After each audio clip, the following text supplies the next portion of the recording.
CSIR-AMPRI Bhopal to deliver the popular science lecture on Azadi Ka Amrit Mahotsav, Role of Scientists and Institutions in India's Freedom Struggle.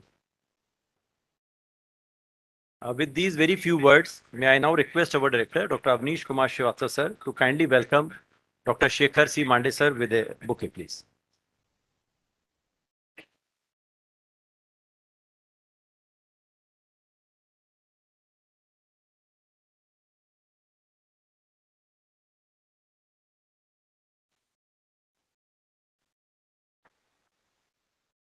Thank you very much, sir. May I now invite my director, Dr. Avnish Kumar Srivastava sir, for his welcome address, please.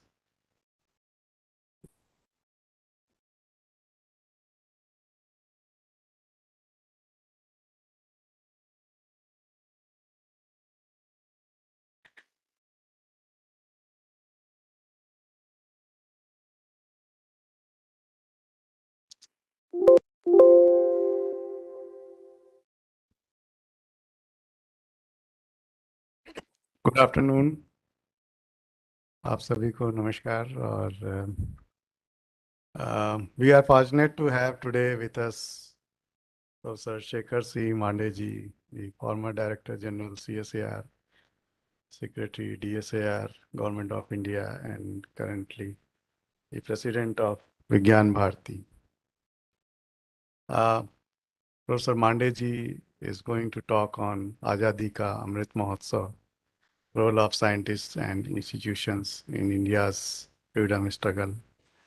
We are really thankful to you, sir, that you are here with us, and on behalf of CSIR-AMPRI and also on my personal behalf, I thank you from core of my heart that you came here, and your schedule is very busy and hectic, but you made a point, and you always used to say, especially during COVID time, that I have to come to Bhopal and see the progress. So I am sure that in the first half, whatever you have seen, it must have made you happy that AMPRI is doing pretty well and it's on right track.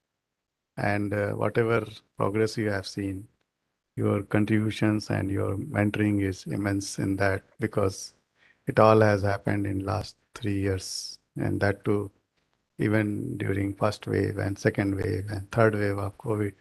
Even in COVID time, we contributed a lot. Although being engineering materials lab, we had our own constraints how to do the things, justice, how to help the society during COVID time. And the things which got untouched in the first half, that during COVID time, we did a lot of social work. We even reached to 50 villages of Madhya Pradesh and Chhattisgarh and distributed the things made out of CSIR and CSIR-AMPRI as well, like masks, sanitizers, posters. And in first wave, we created this makeshift clinic structure in Bhopal itself with the joint technology of CBRI and AMPRI Bhopal. And then in second wave in Devas, within 5 days, we created a clinic in peak of the second wave. And in third wave, we went to Maharashtra, Nandurbar, and erected a functioning makeshift hospital. And with the grant which came via CSIR headquarters from BMGF, Bill Melinda Gates Foundation. And with that output, they are so happy that they are willing to give another grant to create another hospital in Jhabua district. So first thing that CSIR technology has helped, it has gone to the society and it has helped, and we have done so well that the international funding agencies are anxious to give us the grant.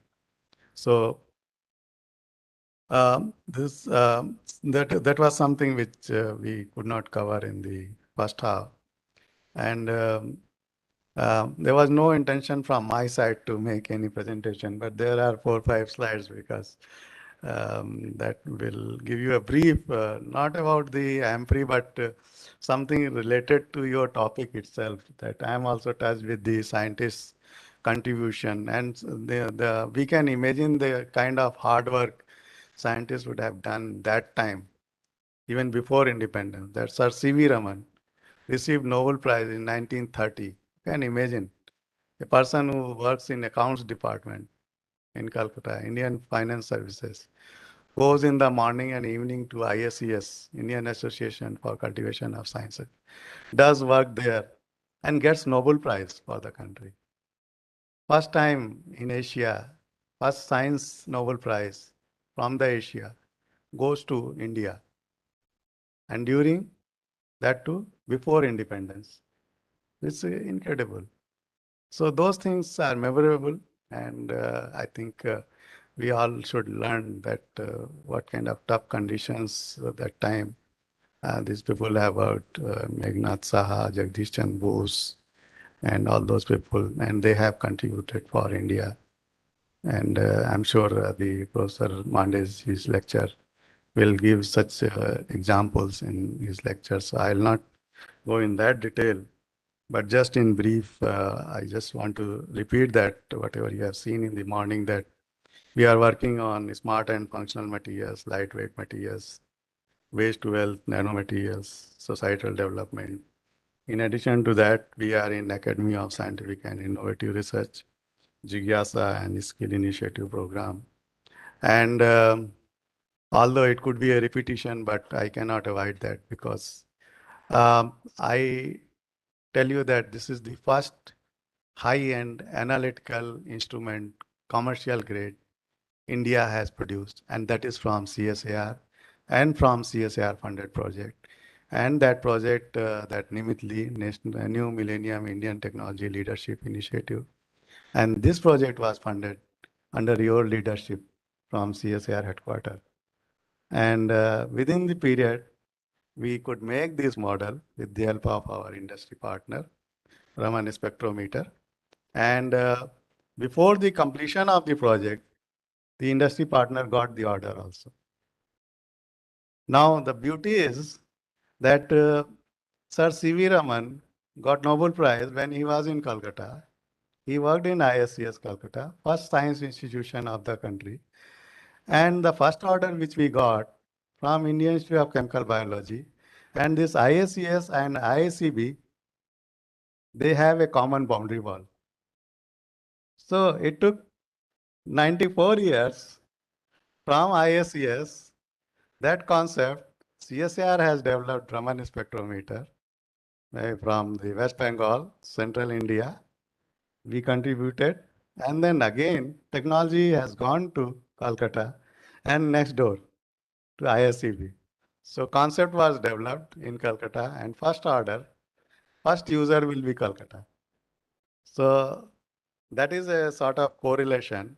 And in 1928, 28th February, basically, this report was like declared. And on that basis, every year we know that we celebrate National Science Day. Now, say, I think since 1954. So, and so whole CSIR is, must feel proud of it, that Nimitli has produced such a excellent system. And there are two models, CTR 300. C stands for CSIR, T for Technos, R for Raman. Two models are there. And by now, two orders already the industry has received, ISCB Kolkata and Mande Bhopal. And on that basis, our present DG CSIR, Dr. Rajesh Kokle, wrote to different secretaries about that this Raman spectrometer. And he basically he has written that even though the Raman effect was invented in India in 1928 and awarded the first ever Nobel Prize in Science for any Asian in the year 1930, nearly a century after the discovery in India, the country is still importing Raman spectrometers for use. Since the indigenous Raman spectrometers are now readily and commercially available in India, I therefore seek your kind intervention for wider publicity, circulation, due consideration in your department, organizations, purchase of Raman spectrometers before going for global tender. And as you advise, sir, these two models are already on GEM, and the company is getting the queries from various organizations, including DRDO, ISC, ISIR, and so on. So this very well suffices the Atmanirbhar Bharat Abhiyan program of our Honorable Prime Minister and President of CSIR in terms of economy, infrastructure, system, demand, and demography. In all five aspects, it suffice. I'll not go in line by line, but it's really a good contribution in Make in India, and it's definitely going to enhance the skill in the scientific equipments, the jobs, and our confidence level in instrumentation side. There is a video clipping. I don't know where is my cursor. There is a video clipping. Please don't take it as a final video clipping. We are just making, and we are waiting our Honorable Cabinet Minister to come here when we will release this video clipping. But it's a draft, and I just want to share with you all. It's about 3 minutes video clipping about this.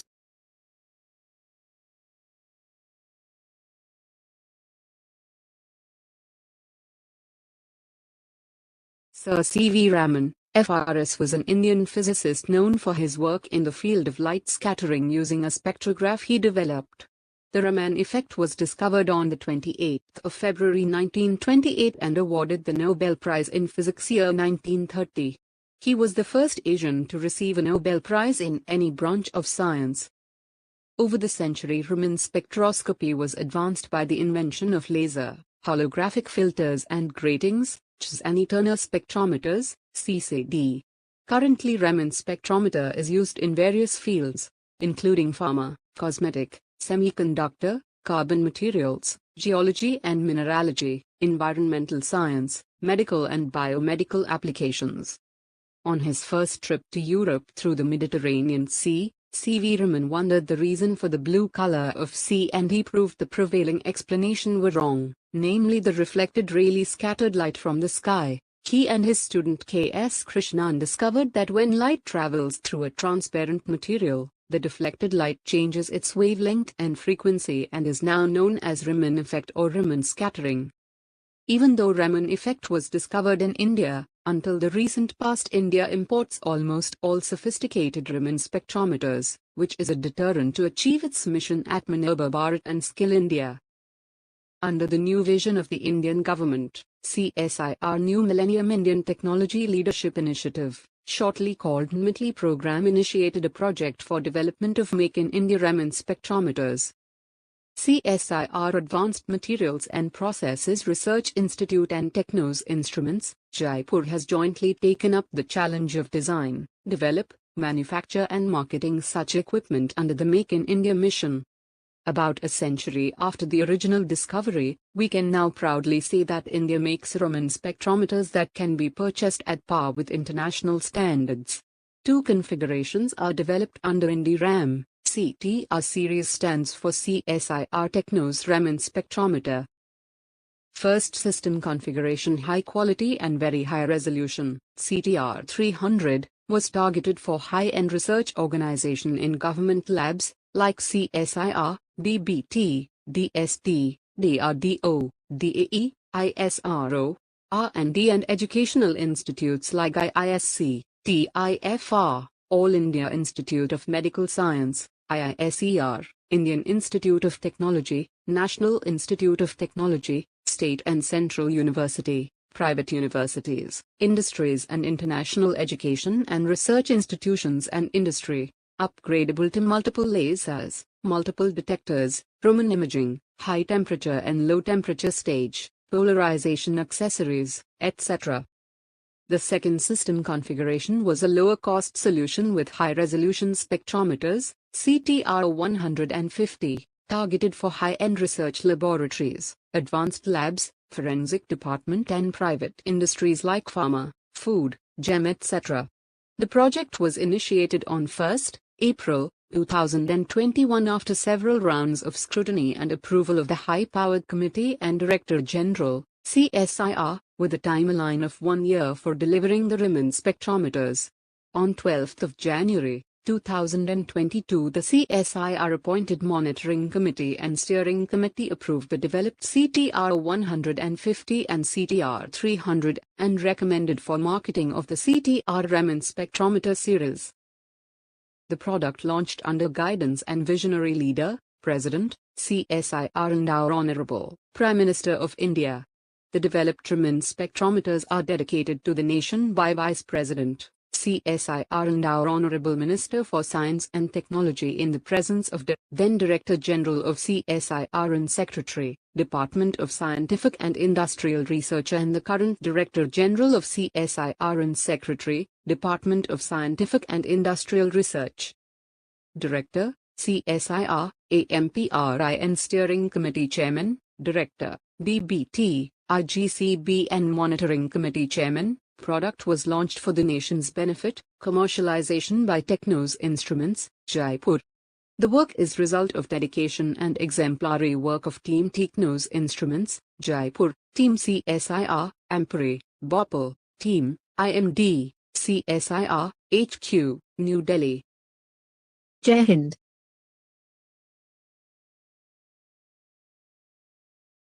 So, this is a draft video clipping, so it will also be launched at the time of product, and we'll make some corrections in that.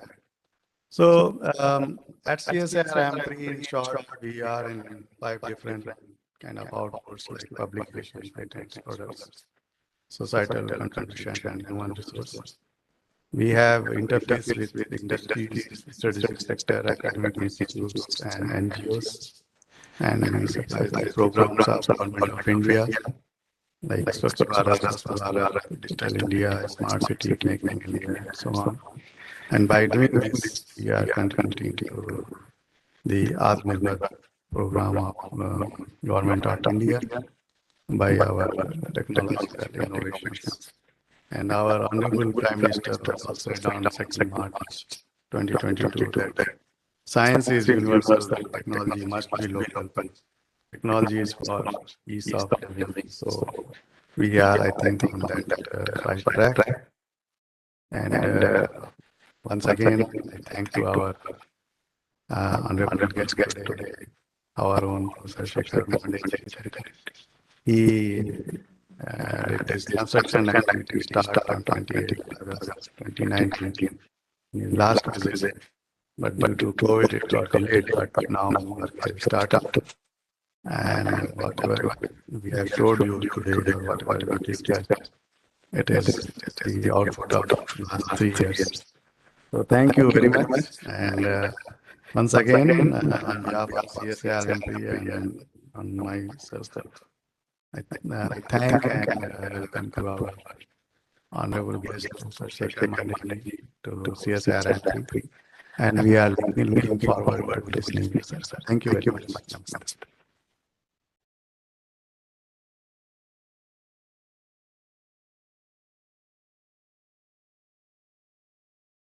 Thank you very much, sir, for giving your welcome address on this occasion, where you have highlighted work done by CSIR-AMPRI during the COVID time, where we were relentlessly working when the country was going through a tough period of COVID pandemic 19 situation.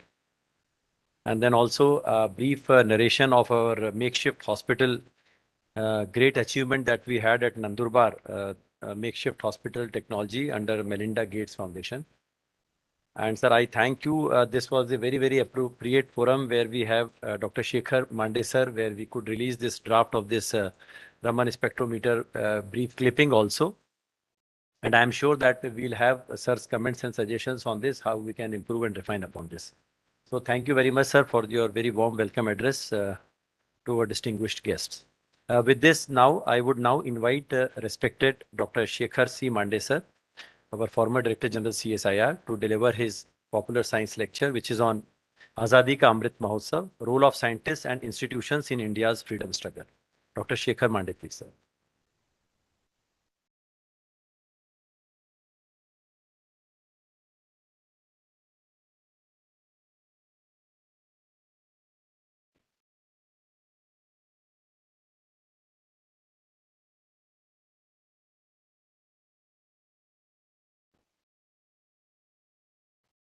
Thank you very much for the kind words. As I said, I had come about 3 years ago to AMPRI, and in the intervening period, of course, COVID stuck. So none of us could travel very much. When I joined CSIR, I had told many people that I would visit every lab before I complete 1 year, and which I was actually able to do in my first year in CSIR. And because of that also is possible that I was not able to come AMPRI second time. And of course, then as I said, the COVID stuck, so all the travels and all had come to a halt, complete halt in between. But so pleased today to see so many developments that have taken place at AMPRI. So pleased that at that time, whatever we had discussed, many of them not only got rolling, but some of the projects have come to some sort of a fruition since then. Of course, at the time, what struck me most when I'd come last time was a lack of proper building for an R&D lab like AMPRI. And we had discussed that very deeply, that how do we make sure that AMPRI gets a very new, modern, very futuristic kind of a building. And I'm so glad that the project has started now. And hopefully within a year, all of you will have a lab that all of you can be proud of in future. So at least that one, we're happy to see that progress. Also delighted to see the progress on Raman spectrometer. It's quite correctly pointed out by the director that despite the Raman effect being discovered in India in 1928, the country still has not been making Raman spectrometers in the country. We have not been making Raman spectrometers in the country. Although some of the organizations had made Raman spectrometers, but they had not commercialized it through companies, and they had not made it available widely to many research labs and companies and so on and so forth. So on that development, once again, very pleased to see AMPRI taking very definite steps towards this and commercializing this particular Raman spectrometer. I do hope that will become very popular in the coming time, and many people would be benefited by using this spectrometer. Having said that, the developments in technology are all the time very dynamic. So this should not be really the end of what you're seeing as Raman spectrometer. What we should try to do is we should try to indigenize every part of the spectrometer so that we don't have to depend upon other countries. And at any point of time when there are supply chain breaks, we should not be affected by them. It's one of the lessons that we have learned in COVID, that the entire end-to-end supply chain must be available within India so that we don't have to depend upon countries which are geographically farther for getting any of the components of the instrument. And the same thing would hold true for the Raman spectrometer that what you have made. And let us try to see if we can indigenize every part of the spectrometer can be made within India. Now, having said that, great pleasure for me to be here. And what I would like to do is need to share.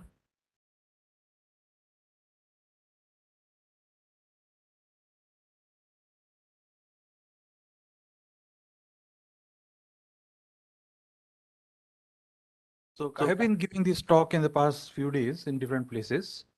As all of you know, in about 9 days from now, we will celebrate 75 years of our independence from the colonial powers. And therefore, we have been taking great pride in recalling everything that what we have done in the last 75 years, but also trying to see who all participated in India's freedom struggle. And one of the things that Vigyan Bharati particularly has been talking to people about, how scientists and scientific institutions also participated very strongly in India's freedom struggle. And that's what exactly I'm trying to give some examples of those here. All of you will agree with me that India became independent in 1947. In a time period of about plus minus 5 or 10 years, if you look around the world, about 60 or 70 countries became independent from their colonial powers about the same time. About 60 countries odd gained independence from their own colonial powers at that particular point of time, whether it be in Africa or whether that be in Southeast Asia and so on and so forth. Amongst all the countries, if you look at the examples of those, India stands out as a unique example in which we have been able to make so much progress, right? So much progress that we could even take the pandemic like COVID head on and come up with our own solutions. Now, India is unique in this particular aspect, and large part of the credit that we have been able to do in these 75 years must be given to the S&T ecosystem in the country. The way the scientists, technologists, engineers and all have worked together in implementing scientific and technological solutions for the betterment of society is unparalleled in the history. What we have been able to do in 75 years. Why did I say unparalleled? Is because when we started in 1947, India was an extremely poor country. Extremely poor country. In fact, 4 years before our independence, there was a famine in West Bengal, and about 1 to 3 million people had died in this famine. 1 to 3 million is 10 lakh to 30 lakh people had died because they did not get food to eat. I mean, that's the situation 4 years before independence. Our independence itself saw one of the largest migrations of humans across the border, right? And there were riots and all kinds of things that were happening. India's contribution to world's GDP had dropped down to less than 2% in 1947. Now, if you look at this at the backdrop of how prosperous was India in the 1700 and 1800 years, India's contribution to world GDP in 1700 was 27%, and in 1800 it had 23%. In 1947, it had dropped to 2%. So why I'm saying these numbers 27% and 23%, that to put that in the perspective, on today's date, that contribution is more than what United States contributes today to the world GDP. So India was a prosperous country, much more prosperous than what United States is today. And what we are talking of the years 1700 and 1800. That is before the colonial powers had actually started building their influence on our economy. Right? So, and we have always attracted people from overseas or many far off distances to come here because of our wealth. And most of the people who came from other countries to India, they actually made India their home. And they eventually settled on here and they mixed with our own population in the country. The British were different. They did not make India their home. British came here only to exploit our resources. That's the only single aim that what British had, to exploit our resources. In the process, they themselves became very rich. How rich? All of you have heard the number 5 trillion. India aspires today to be a 5 trillion economy by 2030. Correct? I mean, that's the number that has been quoted very often everywhere. A 5 trillion economy by 2030. In the 190 years since the Battle of 1757 till 1947, British took away of the order of 50 trillion from India to Britain. So what we are aspiring to be a 5 trillion economy, 10 times more than that, was taken away by Britain as wealth to Britain from India. That's the estimate. The first ever word that made to Oxford Dictionary from India, right? I mean, Oxford English Dictionary. If you look at the history of that, from India, the first word that made to the dictionary was loot. So essentially, the whole objective of the British was loot India as much as possible. And when they did that, they instilled, they took away all the confidence that our people had. So for example, they started telling us that you people are not educated, you still live in some old era. We will teach you education. We know how much nonsense is that particular argument. We had a fantastic education system over the years in the country. We had some of the greatest universities in our country, whether Nalanda, Takshila, Vikramshila. Some of the greatest universities existed here. And many people from our neighboring countries used to come to these universities, learn and take the knowledge back to their own countries. That's how our education system was. But British tried to tell us something else. The British told us that you are not a single country. We made you a single country. Another nonsense. We always had been single country.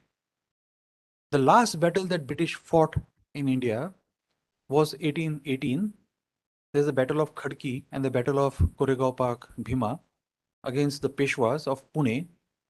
Peshwas were then ruling all the way from Tanjore to all the way up to Peshawar.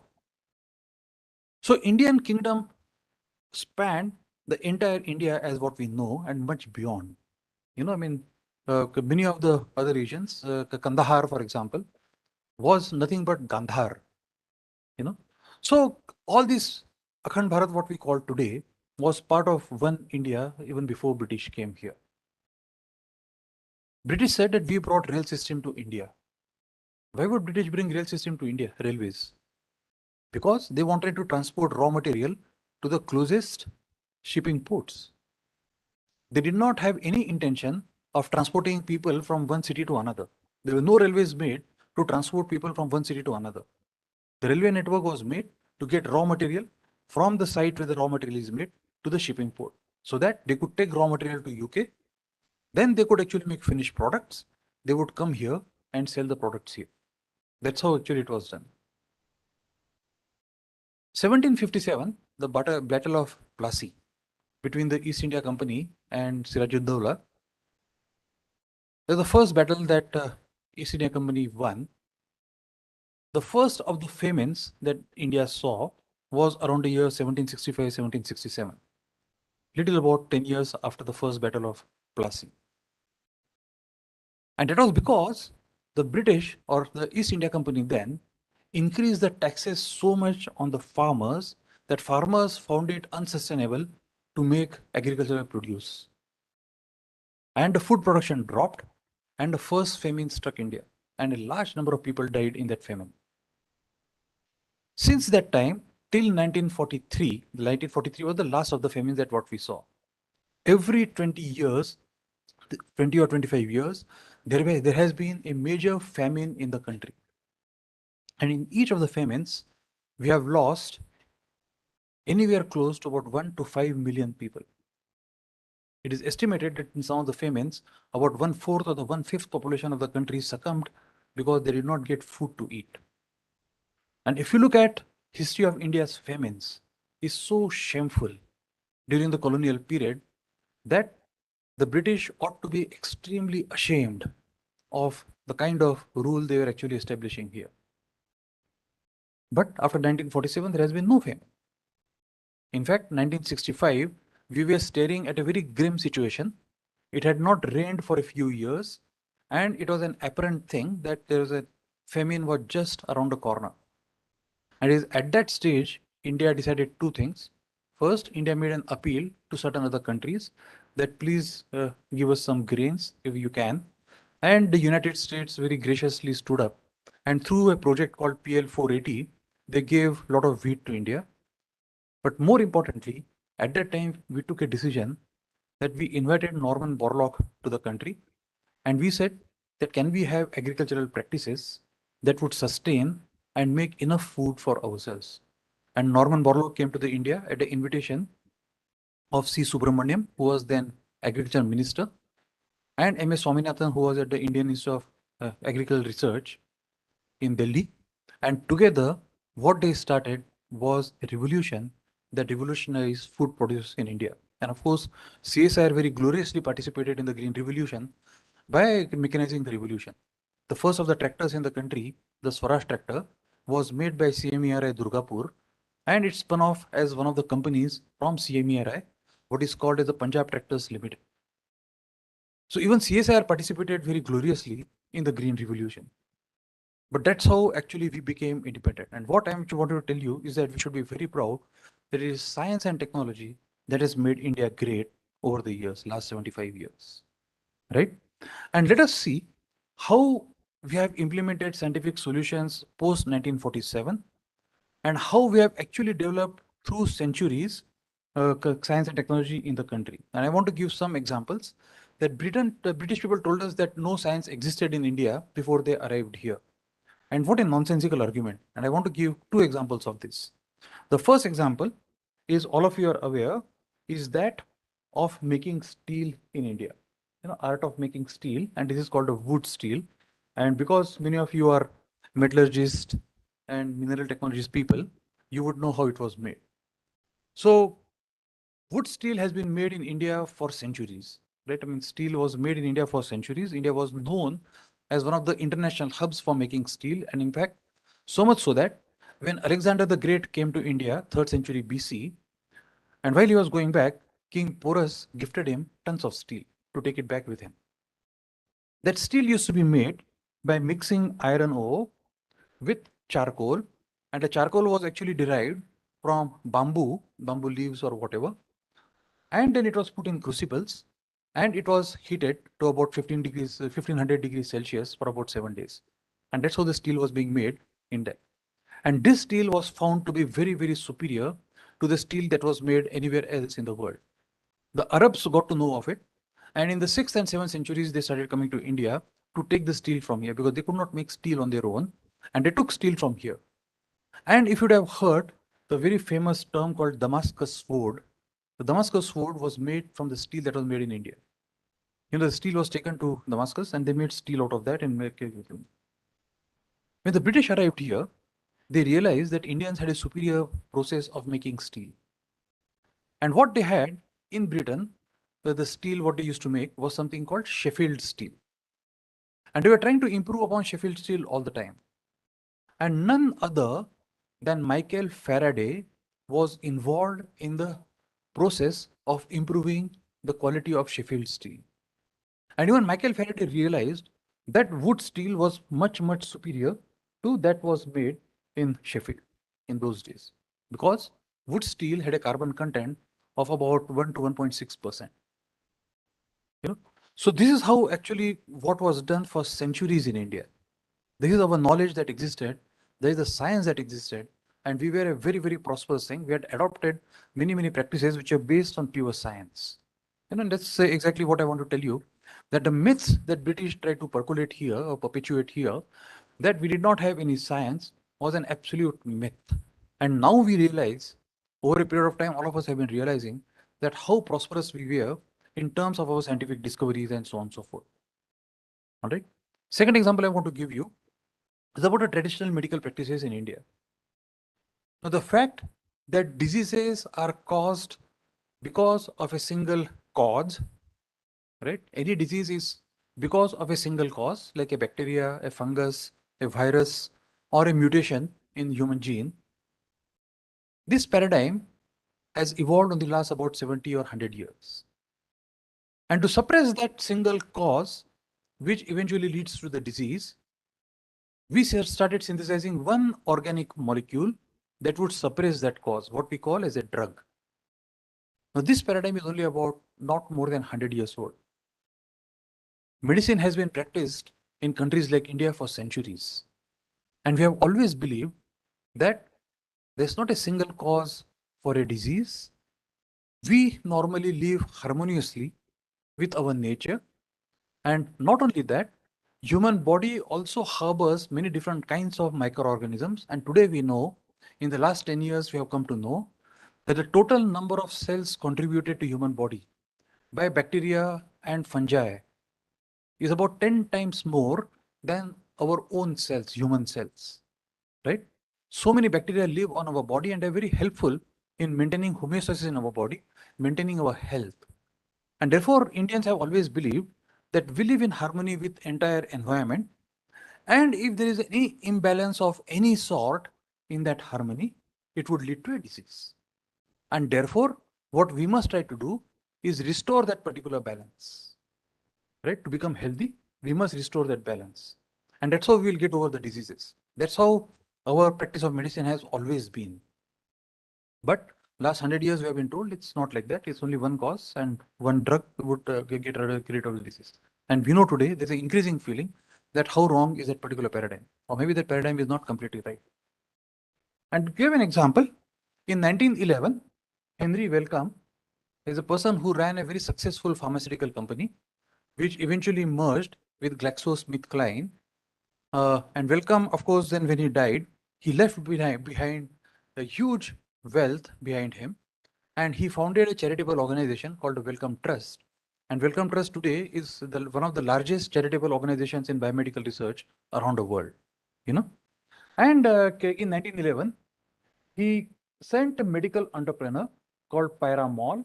Pyramol was a doctor, of course, of Indian descent to India. And then he told Pyramol, don't come back to UK until India is completely ransacked as far as we possibly can for literature and other objects of interest connected with ancient medicines. This is 1911. So there's a tacit assumption that there is a practice of medicine that exists here, which is very good, and we must learn from that practice. Just like what we saw an example of steel, there's another example here that the British also wanted to learn from our ancient practices, but did not acknowledge the fact that we had a highly developed skills in science and technology. So these are the myths that they perpetuated. And now, of course, the world is coming around saying that there's so many things that were known in India about the real science and technology, even before the British arrived in India. And I want to give you examples. These are the only two examples that I give to debunk the myth that was propagated here, that we were not an advanced society and we are not an advanced economy and we do not know any science and technology. I just tried to debunk that particular hypothesis here. And let us come to see how nationalistic people, they stood up and made India ready that eventually when we would gain independence, at that time, our science and technology would be there so that we could catapult ourselves into a developed nation in the coming time. So the example that I start with is that of C.V. Raman. The director already told you about this particular example. But what I wanted to tell you was the nationalistic spirit that our people had even then, And this example is taken from C.V. Raman's Nobel Prize ceremony in 1930. And C.V. Raman was, of course, supremely proud that he won the Nobel Prize. He had bought his ticket to Stockholm 6 months before the Nobel Prize was announced. The Nobel Prizes, as all of you are aware, are announced generally in October. But he had bought ticket to Stockholm in June in anticipation that he was going to get Nobel Prize. And indeed, when the Nobel Prize he got, he went there and received the Nobel Prize in Stockholm. But when he entered, he was a very proud man. When he entered the hall to receive the Nobel Prize, and he was greeted by the British envoy in Stockholm. And a British envoy walked up to Raman and told him, sir, congratulations on your discovery and on your being awarded the Nobel Prize. I want to tell you that your friend also sends you greetings and sends you congratulations from India. And it's unfortunate to tell you that your friend has been taken to jail this morning. Right? And he was talking about Gandhi. That Gandhi had sent it congratulations to C.V. Raman. And he said that we have arrested Gandhi for whatever reason. That's how he was greeted when he came to the hall. And C.V. Raman became a little bit emotional. But then he says, but I could still restrain myself. He says that, even despite all of this, I could restrain myself that what was happening around it. Then when he went and received the Nobel Prize from King Gustav, came back and sat on his chair after receiving the Nobel Prize, what Raman says is that in his own words, then I turned around and saw the British Union Jack under which I had been sitting. It was then that I realized that my poor country, India, did not even have a flag of her own. It was this that triggered off my complete breakdown. And Raman started crying inconsolably below the flag after he had won the Nobel Prize. And the descriptions of the Nobel Prize ceremony from the journalists of that time are very vivid, saying that the entire day was carried by this turbaned Indian who was actually found inconsolably crying, sitting there in his chair. And that was because Raman realized at that time that India ought to be a free country and I should have won the Nobel Prize from free India and not that under colonial rule. And these are the kind of spirit that actually people had. He came back, of course, and devoted the rest of his time in developing science in India, and all of us know the rest is history, as they say.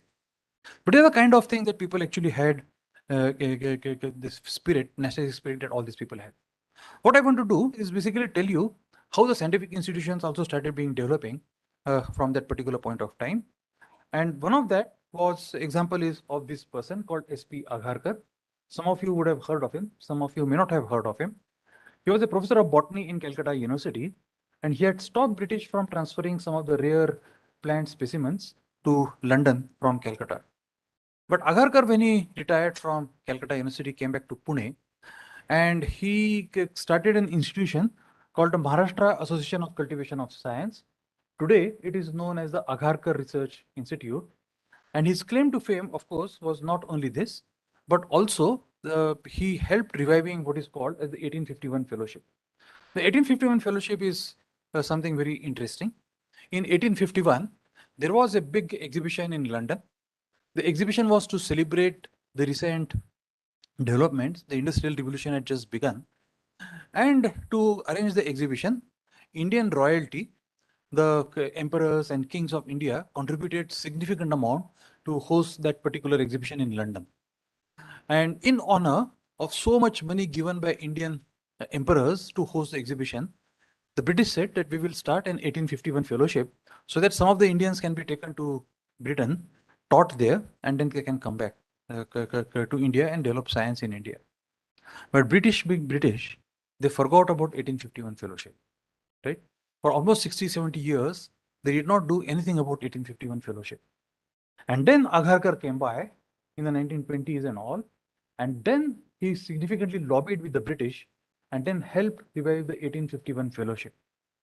And indeed, at that time, the British said that we will revive the fellowship, and they started giving the fellowship. And you can imagine the first person or the first beneficiary of the fellowship who received the fellowship, who went to Cambridge, received PhD, and came back to India was none other than Homi Jahangir Bhabha. So Bhabha was the first beneficiary of 1851 fellowship when Agarkar actually lobbied with the British to start the fellowship. This thing. So you can imagine how British were actually promising certain things to India, and we are not doing that here. And I'll come to the example of CSIR little later, how once again the same thing happened. But if you go a little bit before that, if we come to the example of Acharya Praful Chandra Ray, whose birth anniversary we celebrated 4 days ago, he was one of the persons who was extremely driven by Swadeshi movement. All of you know that Acharya Praful Chandra Ray was very, very well-known chemist then. He had synthesized something called mercurous nitrite for the first time, and he was extremely nationalistic, and he was very keen to tell the British that chemistry also was a developed subject in India. And he researched and found many ancient articles and all, and then wrote a very famous treatise, is also available on Amazon today. It's called The History of Hindu Chemistry, from the earliest times to the middle of 16th century AD. He actually did research and found out that how chemistry was a developed science also in India. But Acharya Praful Chandra Ray also founded, and he actually at that time hypothesized that India will not become a developed country unless India has a very well-developed industry. And some people had started working toward this particular objective. As all of us know, that J.N. Tata was already establishing industry in India, but Acharya P.C. Ray also started chemical industry in India, the first chemical industry in India, and he founded in that particular one what is called the Bengal Chemical and Pharmaceutical Works Limited, which exists even today. It was the first chemical industry in India started by Acharya P.C. Ray. So that is the kind of spirit that what these people had, and they started institutions, industries, and so on and so forth.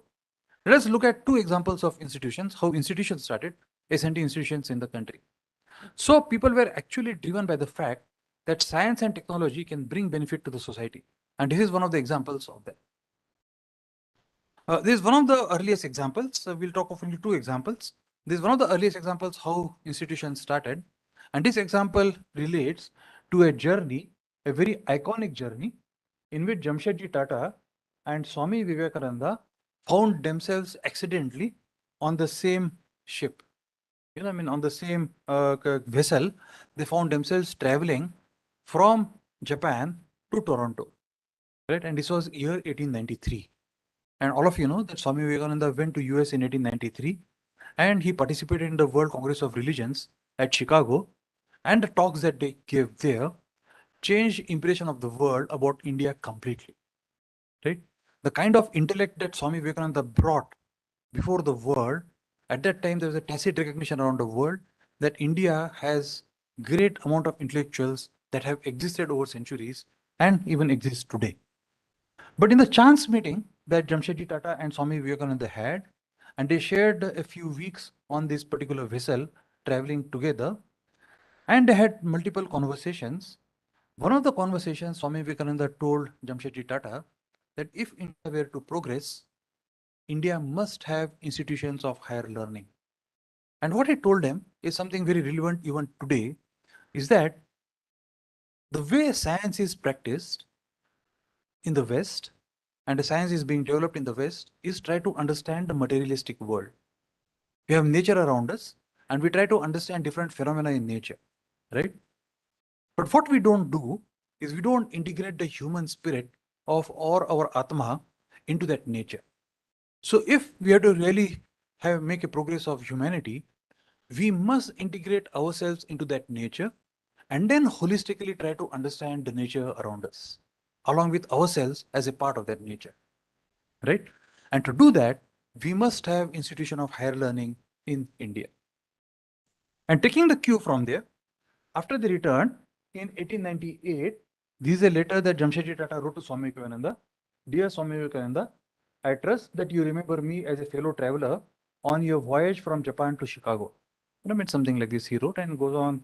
So saying that we must start an institution of higher learning, and he says that you are an ascetic and we must integrate the ascetic spirit into social and humanities sciences, social sciences and natural sciences so that we can actually have a holistic development of Indian population. And then he offered Swami Vivekananda the first directorship of this particular institute. Of course, Swami Vivekananda said that I'm an ascetic, I travel a lot, and I don't want to become a director. So he did not, he refused to become a director.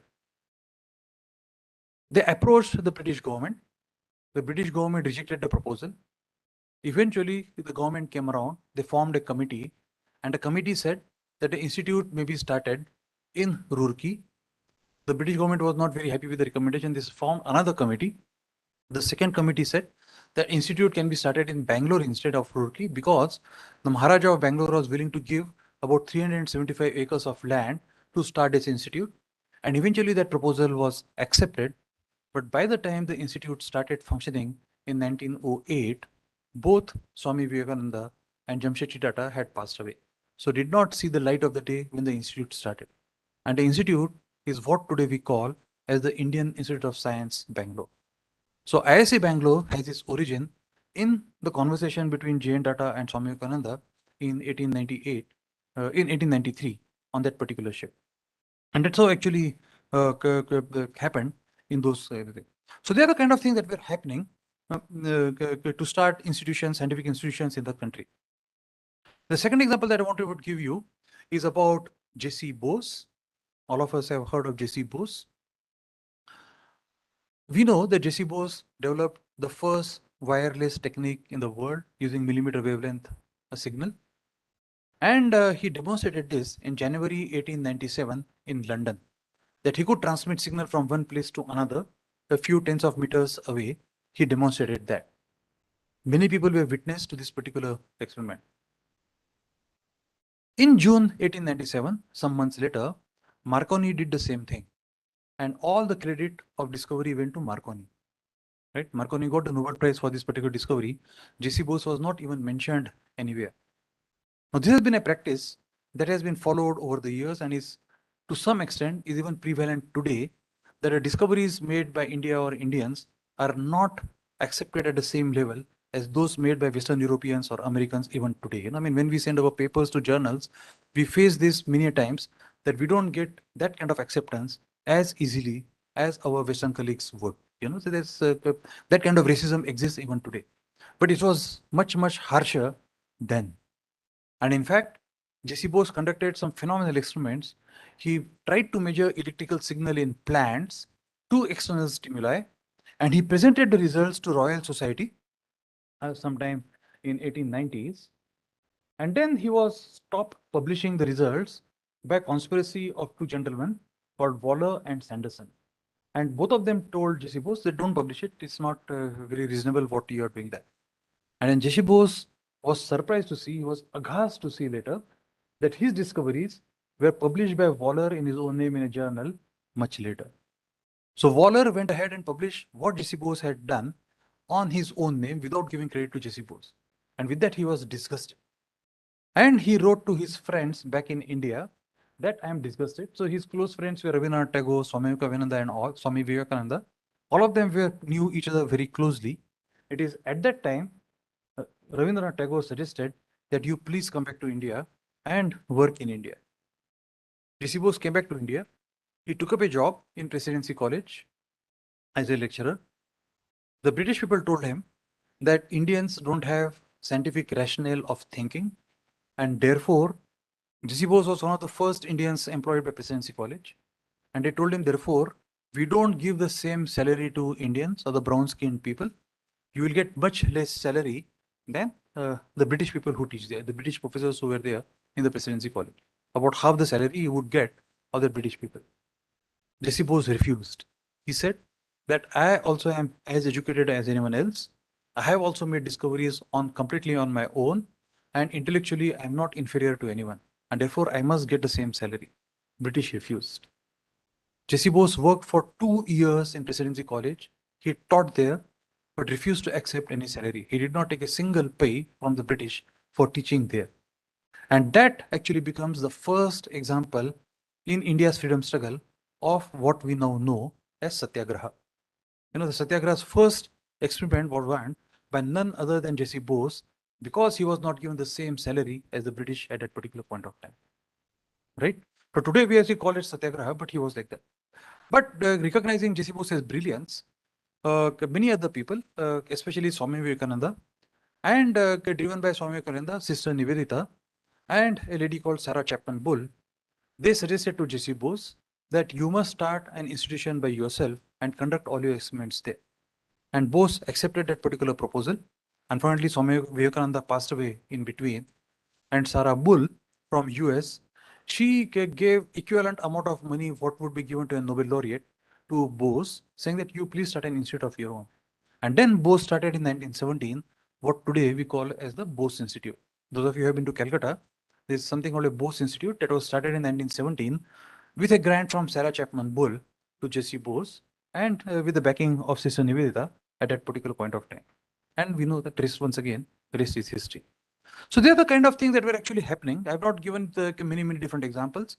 The struggles that Madan Mohan Malviya had to start Banaras Hindu University, or the Indian Institute of Cultivation of Science that was mentioned by your director, all of these actually were great struggles that people had in starting scientific institutions.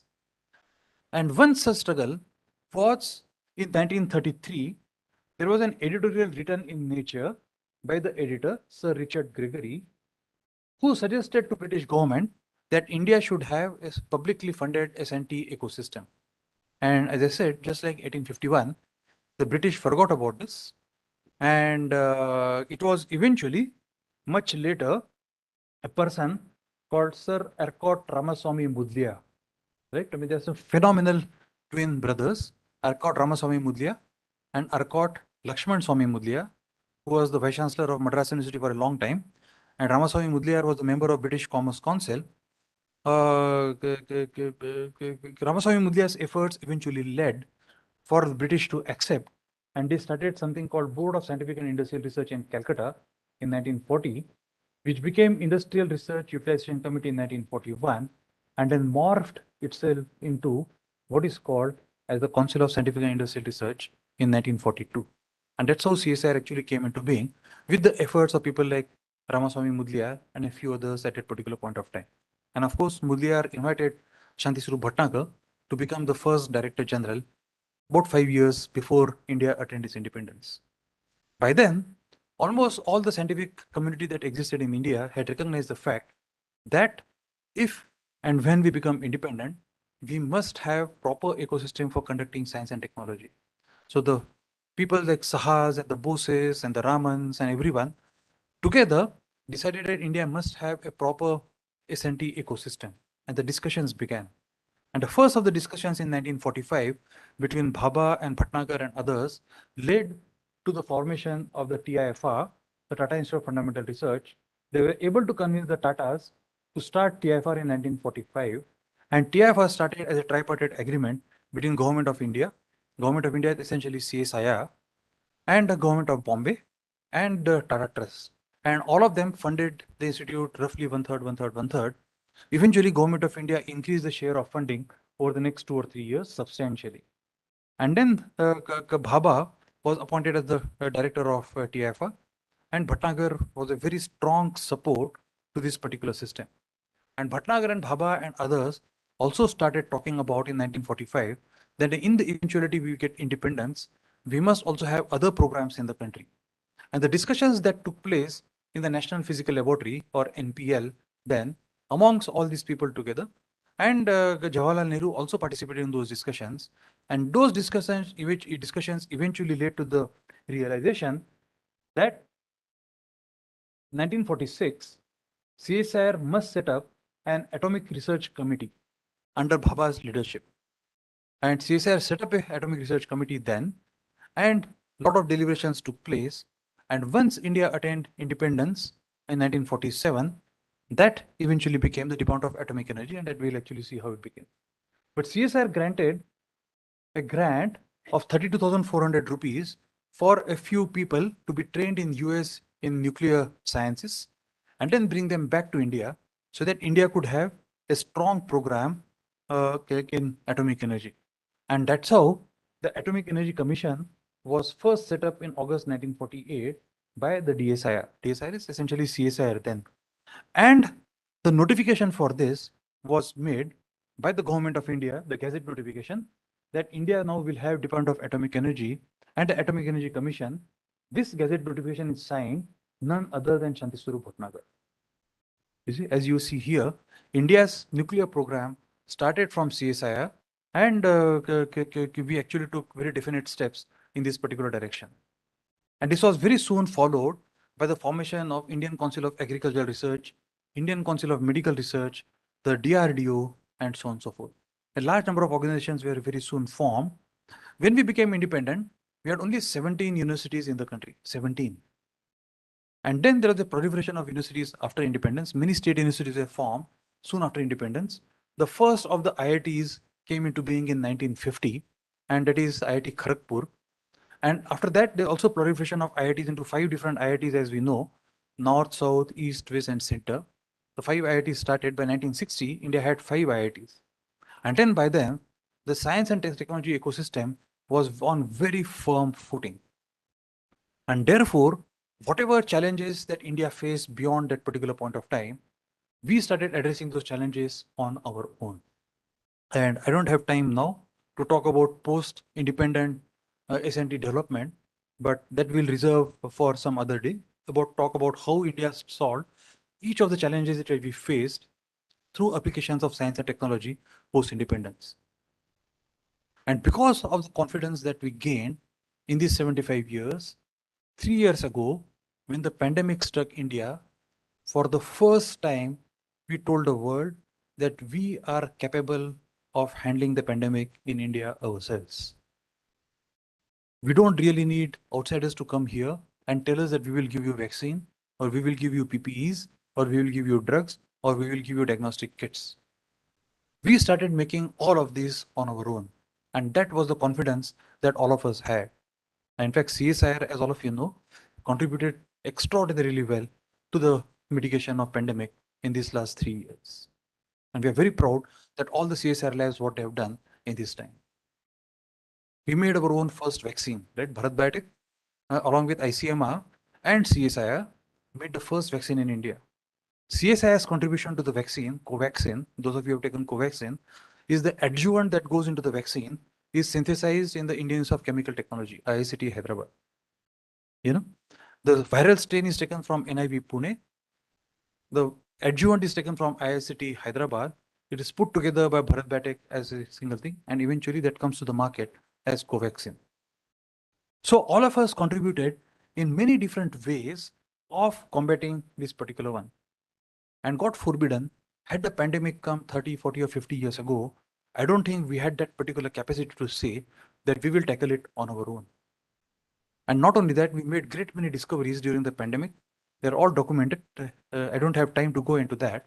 But the confidence that Indian scientific community today has is that faced with any challenging situation around the world, to our country or to the globe, we are perfectly capable of solving those challenges on our own. And that's the spirit that what we have today.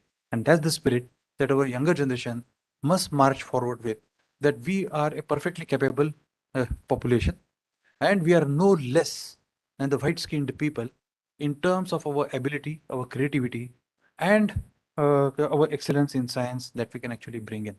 And that if we actually follow, I'm pretty sure we'll have many, many years of sustained development for the world. And as I said in the beginning, the conversation between Swami Vivekananda and J.N. Tata was to integrate the human spirit into nature and then try to understand the entire nature holistically. If we are able to do that, I think good days of humanity are once again, and we'll be able to solve the challenges of the future, including climate change, in that particular spirit. Thank you very much.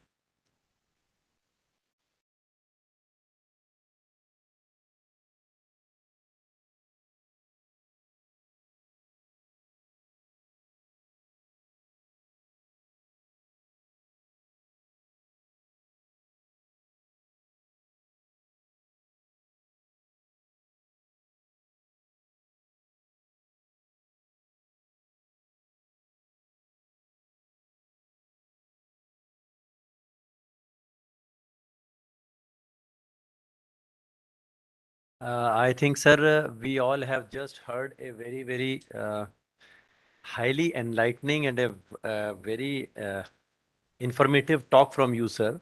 I have no words to express thanks and gratitude because that is too small a word to say about such a fantastic and an illustrious presentation and talk that you have delivered today, sir.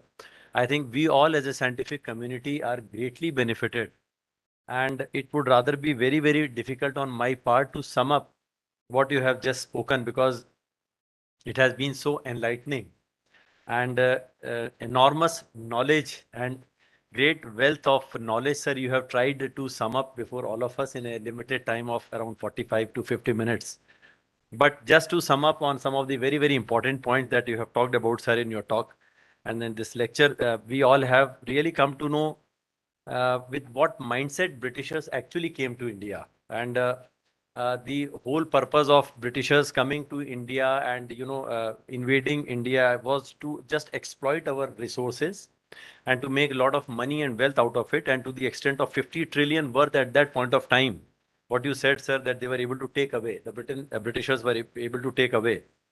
And really very interesting and knowledgeable to all of us, sir, that the word loot that comes into the dictionary was actually the word that coined out because of the atrocities that they made before the Indian community, for this Indian community, and the atrocities that Indians really suffered at that point of time. Of course, sir, very true that we had a very, very strong education system at that point of time. And the whole purpose why they brought this railway network was to take our own raw materials, nothing more than that. They always wanted to encash upon our natural resources. For that, they brought all these things. And then a beautiful chronology, sir. I must really thank you. This is one of the best talks I, as an individual, have ever attended, sir, in which you have talked about the art of making boots steel that we had in India, traditional medical practices that existed in India much before, hundreds of years ago, and we were practicing that. And the account of the Nobel ceremony, what you described, Sir C.V. Raman had experienced because of the poverty that the country was facing at that point of time. Narrations of Professor Agarka, Acharya P.C. Ray, and how Indian Institute of Science, Bangalore actually came up. The seeds of it, the chance meeting between Jamshedji Tata and Swami Vivekananda, and what transpired between them to eventually have Indian Institute of Science, Bangalore. And then, of course, a wonderful example of J.C. Bose citing the first Satyagraha example. That is, these are great learnings for all of us, be it youngsters, be it students, be it, of any age group. And then, sir, the history of our own CSIR, what you have narrated, sir, how CSIR came into existence, and beyond that, how Atomic Energy Commission also came up. So it has been, sir, very enlightening narration by you, a great talk, and I would request everyone to give a standing ovation to sir for such an excellent talk, really.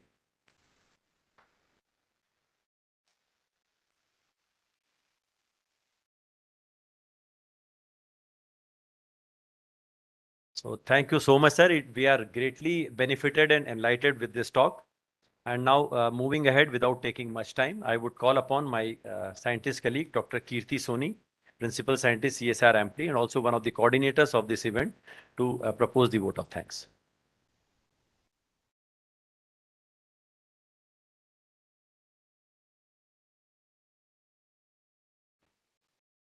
Thank you, sir. Very good evening to all of you. It gives me an immense pleasure to deliver the vote of thanks on my own behalf and on behalf of CSIR-AMPRI for the event.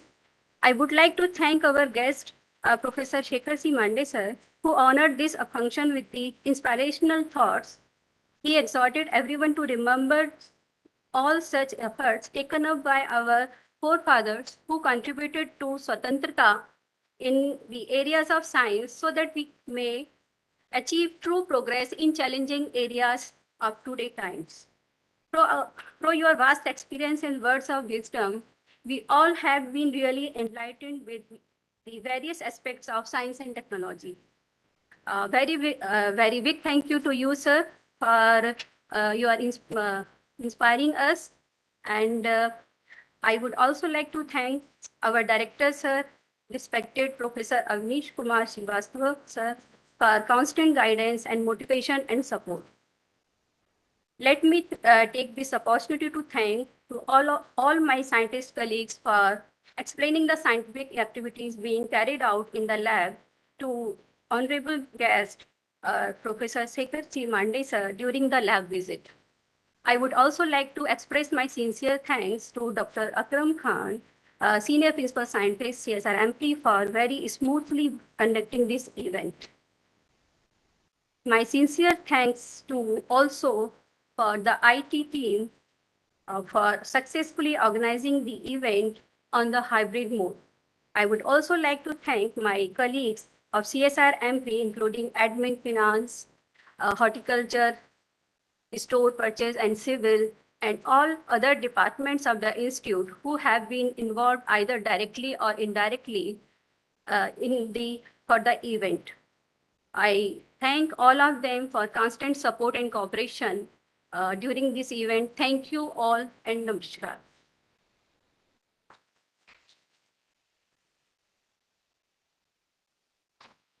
So thank you, Dr. Kirti. With this, we come to the conclusion of this program. I now invite all of you for a cup of tea, please. Thank you so much.